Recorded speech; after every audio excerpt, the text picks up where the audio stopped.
প্রশ্ন, মাদক কেন গ্রহণ করা হচ্ছে? দ্বিতীয় প্রশ্ন, মাদক কখন গ্রহণ করা হচ্ছে? প্রত্যয় আমারই বন্ধু, প্রাণ চাঞ্চল্যকর এই ছেলেটি হঠাৎ কেন যেন গোমরা হয়ে যায়। বা পিতামাতার বিবাহ বিচ্ছেদের বিষয়টি সে কোনোভাবে মেনে নিতে না পেরে মাদকাসক্ত হয়েছে। স্পিকার, আমি যখন তাকে জিজ্ঞেস করি তখন সে আমাকে উত্তরে বলে যে সিমিন, আমি যখন ঘুমের ওষুধ খাই না তখন আমার শান্তি লাগে, আমি না সব ভুলে যাই। মা বাবা যতই ঝগড়া করুক না কেন আমার কিছুই আমার কানে যাচ্ছে না। স্পিকার, সে আমাকে সেটিও বলেছে যখন আমি দেয়ালে আঘাত করি তখন দেয়াল দুলে কিন্তু আমার হাত দুলে না। ফিরে আসছি আবারও আমাদের বিরোধী দলের বক্তাদের কাছে। আহ্বান করছি মাননীয় বিরোধী দলীয় উপনেতা মার্জিয়া কবিরকে এই পর্যায়ে তার বক্তব্য প্রদান করার জন্য। 48, 52, 71 আর 90, 21 শতকের প্রেরণা। এখনই সময় হবে নতুন স্বপ্নের সূচনা। আর এই নতুন স্বপ্ন সূচনার অগ্রযাত্রা আজ থেমে গেছে যুব সমাজের অবক্ষয়ের কারণে। ধন্যবাদ ম্যাম স্পিকার, আজকের এই মহান সংসদে আমাকে শ্রদ্ধা প্রদানের জন্য। মাননীয় প্রধানমন্ত্রী কর্তৃক উত্থাপিত প্রস্তাবটি হচ্ছে এই সংসদ মনে করে যে যুব সমাজের অবক্ষয়ের প্রধান কারণ মাদক। ম্যাম স্পিকার, আমি যখন এই বিষয়টি পেয়েছি বিরোধিতা করার জন্য তখনই আমার মনে দুটি প্রশ্ন জেগে ওঠে। প্রশ্ন, মাদক কেন গ্রহণ করা হচ্ছে? দ্বিতীয় প্রশ্ন, মাদক কখন গ্রহণ করা হচ্ছে? এই দুটি প্রশ্নের উত্তর যখন আমি বের করছি ঠিক তখনই দেখা গেছে যুব সমাজের অবক্ষয়ের কারণে আজকে মাদক গ্রহণ করা হচ্ছে, মাদকের কারণে আজ যুব সমাজের অবক্ষয় নয় ম্যাম স্পিকার। ম্যাম স্পিকার, আর এরই মাধ্যমে আমার দলীয় অবস্থান স্পষ্ট হয়ে যায় এবং সরকারি দলের অবস্থান পুরোপুরি ভেঙে পড়ে। ম্যাম স্পিকার, সরাসরি চলে যাচ্ছে আমার দলের নেতা কর্তৃক অর্পিত দায়িত্বে। আমি আজকে আমার জীবনের বাস্তবধর্মী একটি কাহিনী বলবো। প্রত্যয় আমারই বন্ধু, প্রাণ চাঞ্চল্যকর এই ছেলেটি হঠাৎ কেন যেন গোমরা হয়ে যায়। বা পিতামাতার বিবাহ বিচ্ছেদের বিষয়টি সে কোনোভাবে মেনে নিতে না পেরে মাদকাসক্ত হয়েছে। ম্যাম স্পিকার, আমি যখন তাকে জিজ্ঞেস করি তখন সে আমাকে উত্তরে বলে যে সিমিন, আমি যখন ঘুমের ওষুধ খাই না তখন আমার শান্তি লাগে, আমি না সব ভুলে যাই। মা বাবা যতই ঝগড়া করুক না কেন আমার কিছুই আমার কানে যাচ্ছে না। ম্যাম স্পিকার, সে আমাকে সেটিও বলেছে যখন আমি দেয়ালে আঘাত করি তখন দেয়াল দুলে কিন্তু আমার হাত দুলে না। ম্যাম স্পিকার, এই ক্ষেত্রে যে ভালোবাসা তার পিতামাতার কাছ থেকে পাওয়ার কথা ছিল সেই শান্তি নাকি সে মাদকের কাছ থেকে পাচ্ছে। আর এই ক্ষেত্রে যদি মাদকাসক্তি প্রধান কারণ হয় তাহলে কেন সচেতন পরিবারের একজন সদস্য হয়ে আপনি মাদক গ্রহণ করছেন না? প্রশ্ন রয়ে গেল জাতির এই মহান সংসদে, প্রশ্ন রয়ে ম্যাম স্পিকার সরকারি দলের কাছে। ম্যাম স্পিকার, আজকে লক্ষ্য করুন আমাদের দেশে 24.5% যে ছেলে মেয়ে রয়েছে তারা ইচ্ছার বশে পড়ে মাদক গ্রহণ করছে। এখন তাদের কথা হচ্ছে তারা হচ্ছে এক্সেপশনাল, আর আমরা সকলে জানি exceptional is never be called normal. Ma'am speaker, লক্ষ্য করুন আজকে পরিবার থেকে যে মাননীয় বিরোধী নেতা একটুখানি যে প্রশ্নটি নিয়ে আমরা আপনি আপনার পারিবারিক একজন মানুষের উদাহরণ দিয়ে পুরো বাংলাদেশের সকল যুবকদের উদাহরণ আপনি তুলে ধরতে পারেন না। ম্যাম স্পিকার, আপনি একজন মানুষের মাদকাসক্তের কারণ নিয়ে পুরো বাংলাদেশের প্রত্যেকটি যুব সমাজের অবক্ষয়ের জন্য মাদকাসক্তি মাননীয় স্পিকার, কোথায় একজনের মাদকাসক্তি নিয়ে আমরা কোথায় উদাহরণ তুলে ধরেছি? তাহলে আপনি আজকে আপনি বলে যাবেন যে আজকে যে অবক্ষয়গুলো ঘটছে সেই অবক্ষয়ের মধ্যে যদি আমরা মাদককে উঠিয়ে দিই যুব সমাজে কি আর কখনো অবক্ষয় ঘটবে না? আর যখন মাদক ছিল না তখন কি যুব সমাজে অবক্ষয় ঘটেনি? আচ্ছা করে অবশ্যই উত্তর দিয়ে যাবেন।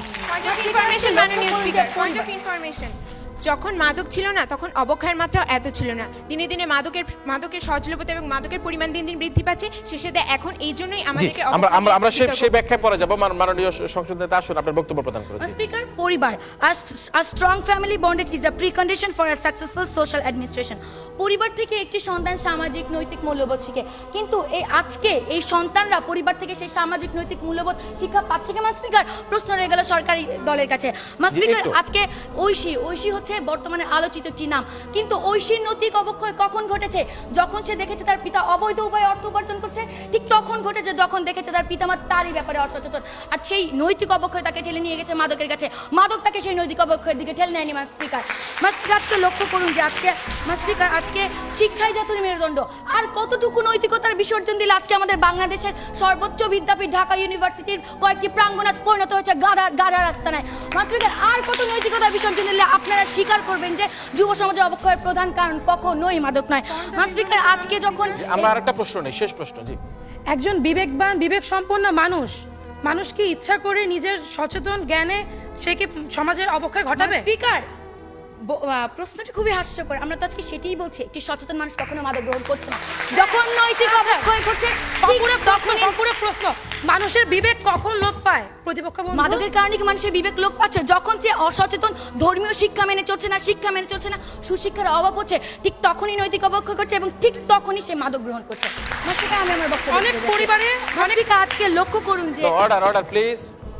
স্পিকার আর কতটুকু নৈতিকতার বিসর্জন দিলে তারা এটি স্বীকার করবেন যে যুব সমাজে অবক্ষয়ের পিছনে কখনোই মাদক প্রধান কারণ না স্পিকার লক্ষ্য করুন আজকে একটি যুবক যখন তার বাবার কষ্টের টাকায় লেখাপড়া করে যখন চাকরি পাচ্ছে না, যখন দারিদ্রতার কারণে তার সকল ইচ্ছাকে আজ কবর দিতে হচ্ছে, ঠিক সেই সময়টায় যে হতাশা, সেই হতাশাকে আপনারা বুঝবেন।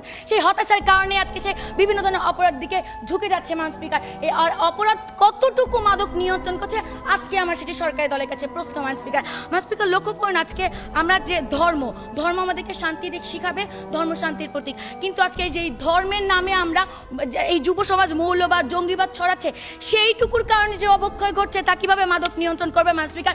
প্রশ্ন রয়ে গেল সরকারি দলের কাছে স্পিকার। এগুলোর মাধ্যমে আজকে আপনারা কিভাবে বলছেন যে যুব সমাজে অবক্ষয়ের প্রধান কারণ হচ্ছে মাদক? স্পিকার আজকে আমি বিভিন্ন ধরনের কারণের মাধ্যমে এটি স্পষ্ট করে দিয়ে গেলাম যে যুব সমাজে অবক্ষয়ের প্রধান কারণ কখনোই মাদক নয়। আমার দলের সাংসদের এসে আরো স্পষ্ট কারণ দেখিয়ে যাবেন স্পিকার। আজকে যদি তারা এটি প্রমাণ করতে চাইতো যে যুব সমাজ অবক্ষয়ের প্রধান কারণ, তাহলে তাদের এটিও প্রমাণ করার কথা ছিল যে আমরা যে আমাদের দলের নেতা এবং আমি যে ক্ষেত্রগুলো দেখে গেছি সেই ক্ষেত্রগুলো যুব সমাজের অবক্ষয়ের পিছনে কখনোই প্রধান কারণ হিসেবে দায়ী নয় স্পিকার। কিন্তু তারা সেটি দেখাতে ব্যর্থ হয়েছেন। আশা করি সাংসদ এসে সেটি দেখিয়ে যাবেন। যদি সেটি দেখাতে না পারেন তাহলে আজকের এই মঞ্চের প্রত্যেকটি মানুষ মানতে বাধ্য যুব সমাজের অবক্ষয়ের পিছনের প্রধান কারণ কখনোই মাদক নয়। আজকে নৈতিক অবক্ষয়ের কারণে, পারিবারিক অসচেতনতার কারণে অবক্ষয় ঘটছে এবং সেই অবক্ষয় তাকে নিয়ে যাচ্ছে মাদকের দিকে স্পিকার। আজকে তাদের কথা শুনে মনে হচ্ছে যে তাদেরকে যদি কেউ ইট ছুঁড়ে মারে তারা তাদের বিপরীতে ফুল ছুঁড়ে মারবে, কিন্তু সেই ফুলের সাথে যে টপটি থাকবে সেটি তারা আজকে অস্বীকার করে যাচ্ছে স্পিকার। আজকে তারা তিনজন চোখ বন্ধ করে রাখতে পারে, কিন্তু এই 16 কোটি বাঙালির সাথে আপনার চোখটিও খোলা আছে স্পিকার। আপনি দেখতে পারবেন যে আসল সত্যিটা কি। তাই আজকে আমরা যুব সমাজের অবক্ষয় রোধ করতে চাই স্পিকার। তাই আজকে আপনার কাছে বিনীত আবেদন এই সংসদে যাতে এই প্রস্তাবটি গৃহীত না হয় এবং যুব সমাজের অবক্ষয় রোধ করতে আপনি আমাদের সাথে এগিয়ে আসেন। ধন্যবাদ স্পিকার, ধন্যবাদ সবাইকে। ধন্যবাদ মার্জিয়া কবিরকে। একটা ছোট্ট উদাহরণ দিয়ে যে পিতা মাতার যে বৈবাহিক বিচ্ছেদ কি কারণে একটা সন্তানের জন্য একটা করুণ পরিণতি নিয়ে আসতে পারে সেই উদাহরণ দেওয়ার চেষ্টা করেছে, এবং ঐশীর যে অবক্ষয়ের কারণটা আজকে মা বাবাকেই খানিকটা দায়ী করে সে তার বক্তব্য উপস্থাপন করার চেষ্টা করেছে যে এই তরুণ সমাজকে ফিরিয়ে আনতে হবে, আমাদের মাদকমুক্ত সমাজ তৈরি করতে হবে এবং সচেতন বাংলাদেশ গড়ে তুলতে হবে।